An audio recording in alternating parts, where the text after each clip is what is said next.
This is what people don't understand. I was watching an interview in one of these, I think it was Davos or something, with Ginny Romanetti, who is the CEO of IBM. And somebody from, some prominent journalist sat down and said, well, so Ginny, tell us about AI and how it's going to change the world. And she said, it's going to change every job in America. And he said, well, that's interesting, tell me more. She said, listen, you didn't hear me. It's going to change every job in America. The people who are close to this are like the kids in those movies who remember, they're here, they know this thing is coming, and it is unbelievably powerful. And most people are like, I guess self-driving.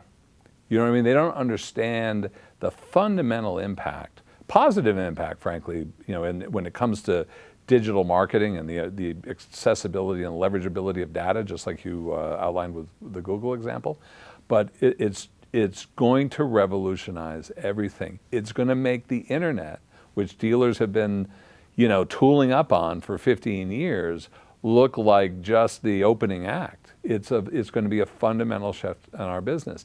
And you can say, oh, there goes Len, he's got a vested interest, those guys are deep in AI, blah, blah, blah, he's selling this thing.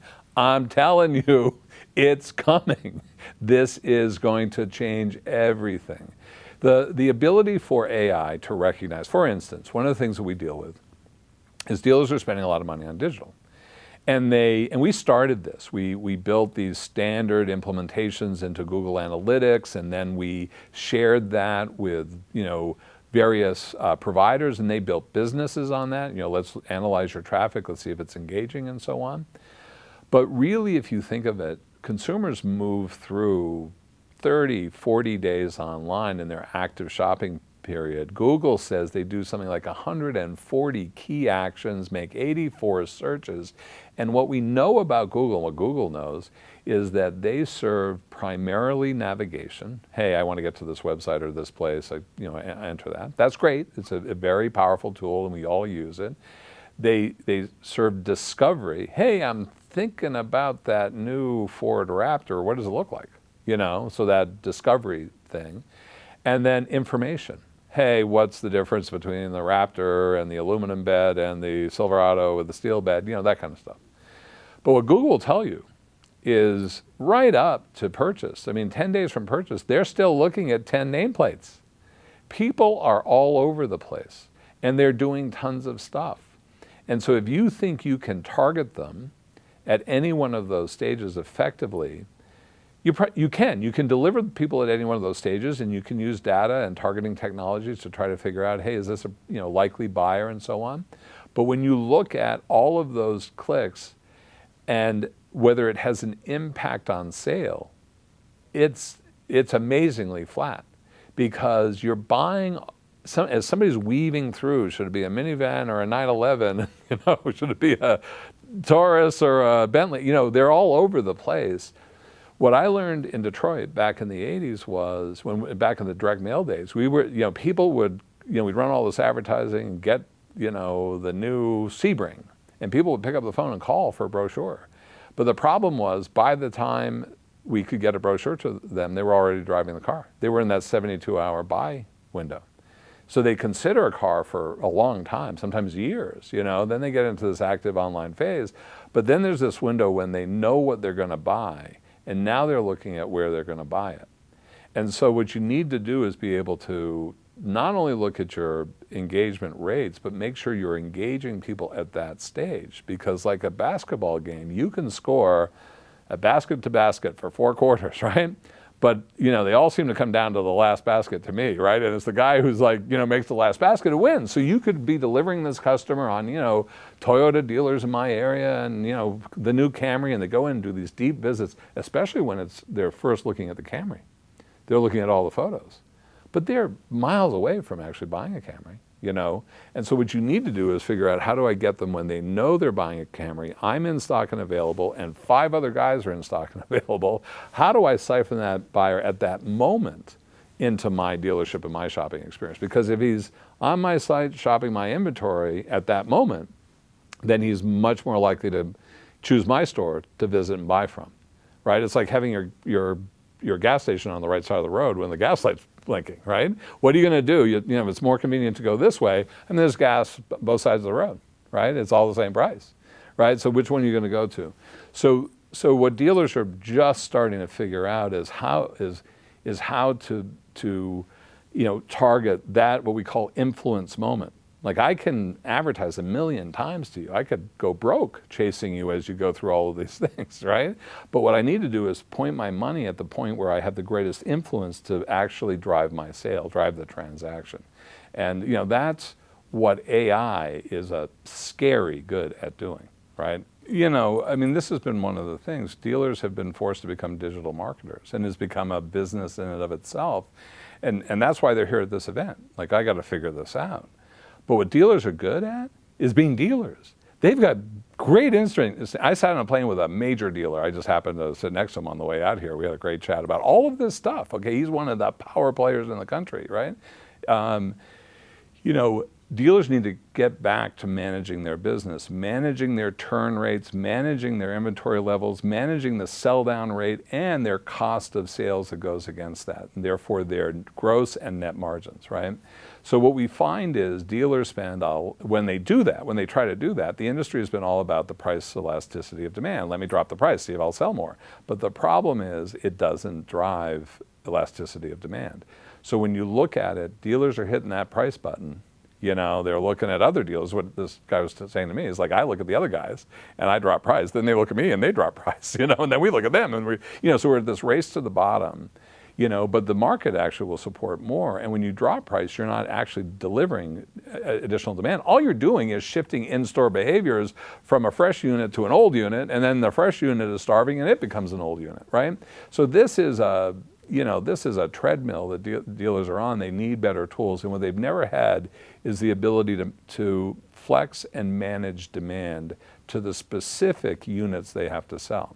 Like, I can blow a bunch of advertising in the marketplace and it'll drive a whole bunch of traffic, but when you look at it, it's driving traffic to the cars I'm going to sell anyway, right? Because that's what happens. Every digital marketer knows, I put up the clickbait, the Mustang with or the $14,000, 80,000 mile Camry, and I'm going to get all sorts of clicks on that. But what does that mean in terms of driving the stair step, dealer cash, units that you have that you need to sell that you're bloated on, right? That's not helping you where you need the help. So you need to be able to aim, and you need to be able to go easy on the price button. We've built this all in these AI models that are just, again, people say, it's all about, I've heard all this stuff before, I'll believe it when I see it. Well, they'll see it, okay? So it's scary good at looking at where should the price be? And I'm telling you, 60% of the times, dealers are priced too far below market. They can recapture gross or net right there. They can hold margin and start actually spending far less to drive real demand to that car, because a few real buyers are going to move it, right? So the great thing about this is there's so much waste in the way we go to market. And dealers are complaining about it because they're like, hey, listen, my costs just keep going up. My ad expense, we did this internet thing. It shouldn't be more efficient. And, the ad expense keeps going up. And they've got to buy all these tools to keep up. So we haven't gotten this web dividend yet, where all of a sudden that technology actually starts to drive down costs. And that's what's coming with AI. They will recapture. I'm telling you, we will be sitting here a year from now and dealers will be $300 better per sold unit. And that'll be just the infancy of this, right? So technology is going to finally start to pay off, for the auto business in a way, rather than just be an incremental cost and a new activity, another thing they got to do to stay in business, right? That's the promise. We're at that tipping point. People are going to look back and say, oh my God, I had no idea, right? I thought it was self-driving. If you look at sales and production, F-150s, they spit them out one every 35 seconds. And you look at sales, it kind of does the same thing. There's a baseline of demand in the market. But then when you start to look at days supply, you get down to the regional area and the days supply swings start to go crazy. You get down to a dealer and it's all over the place based on his competitive situation. you don't need to adjust price. You're not going to create more demand. You've got to get a bigger share of the people who are going to buy out there, right? And that's, so that's been the struggle. Dealers are very smart and shrewd, right? They're struggling with this. They're listening, and they're trying a bunch of stuff. But I can't say. I wonder if anybody truly, if we were looking at the water, having a couple of beers, if everybody say, listen, I got digital nailed. We've got it dialed in, man. We can, I think what they all say to me is, I spend more and more. I don't sell more and more. My costs are just going up. And so that has got to change, because it's been great for, the digital business. It's up 288%, but margins are down 38%. So how can you survive when your customer is getting squeezed? You can't. So technology needs to solve this. It is solving it. This will be the next wave. And the one hope I have is it becomes simpler for dealers, because the biggest problem, I'm sure, is that they've been struggling with all of this noise, all these pitches, and just trying to sort it out. Like my dog. I talk to my dog, and he listens to every word I say. But if I say truck, beach, or food, man, he is all about it, because he's just looking for. And for a dealer, I'm not saying dealers are smart, okay, but they're listening to some digital guy go yap yap yap yap yap about a bunch of stuff, and they're listening for, hey, is this going to drive my volume this month? Is this going to drive my gross? Because that's how I get paid. So they're trying to interpret, what are you saying, and does it actually relate to the business metrics that matter to me? And I think that's going to get easier for dealers. Yeah. And listen, what's great about the dealer community is when something works. I had a guy early on when we were pitching our whole approach, which was, back then I had to explain to every dealer what a VDP was. Like, they weren't thinking this way at all. I had a very smart owner from Ohio. And this guy was a smart dude. And he listened to my whole thing. He said, listen, this is the best thing I've heard in a long time. I mean, you were just nailed it, and this is where things are going. And he said, and I'm sure I'm going to hear a lot about it. And when I do, I'll become your biggest customer, right? They hang back and see what works. And when something works, everybody piles on, right? So what's going to happen here is they're going to start to see this breakout happen. And there are a lot of people, I hesitate to even say AI, because everybody's claiming it. It's just untrustworthy, right? And so, but there's going to be a breakout, because what the internet has done for us is it's built a lot of data. It's built the ability to access this data. So we have this massive moving data set, and that's what AI feeds on. And even though the car business is complicated, people move through it in some very deliberate ways. And so it's a massive data set, a massive business, but there's a really well-defined path. And so it's a very easy, actually, AI environment. If you're trying to figure out some, like, weather, that's hard, and they do, right? But this is a little bit better. So I'm hopeful. I think it's going to cut costs and eliminate a lot of the money. It's not going to be, here's another thing I got to buy to make it work, which seems to be, I had a dealer, smart dealer, say that to me early on. He said, listen, Len, you know what the internet's been? It's been 10 years of 3 guys a day coming through my door with another $5,000 a month thing I got to buy to make it work.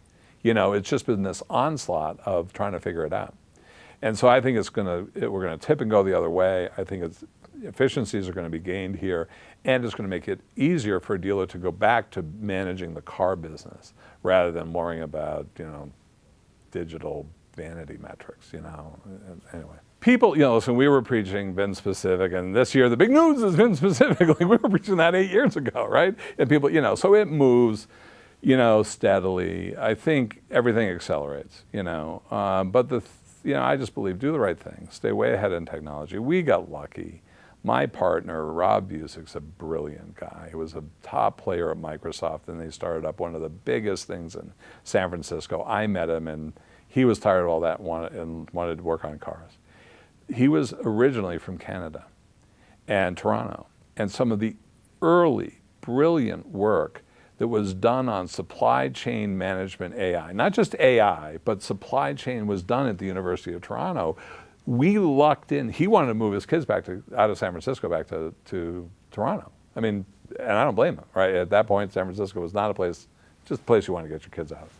And so he convinced me, let's move up there. And it was fortuitous for us because all of a sudden we were attracting these people who knew about stuff that we had no idea about. And we moved, and Lance is, as you point out, just brilliant. He's just and so we just, started to take advantage and solve problems, before anybody was talking about AI. We happened to be equipped, so we're so deep into it, and it's just by serendipity. And also by serendipity, we found Lance, who is one of the smartest technology managers I have ever come across in my life. He's just a nice guy, but he is searingly smart.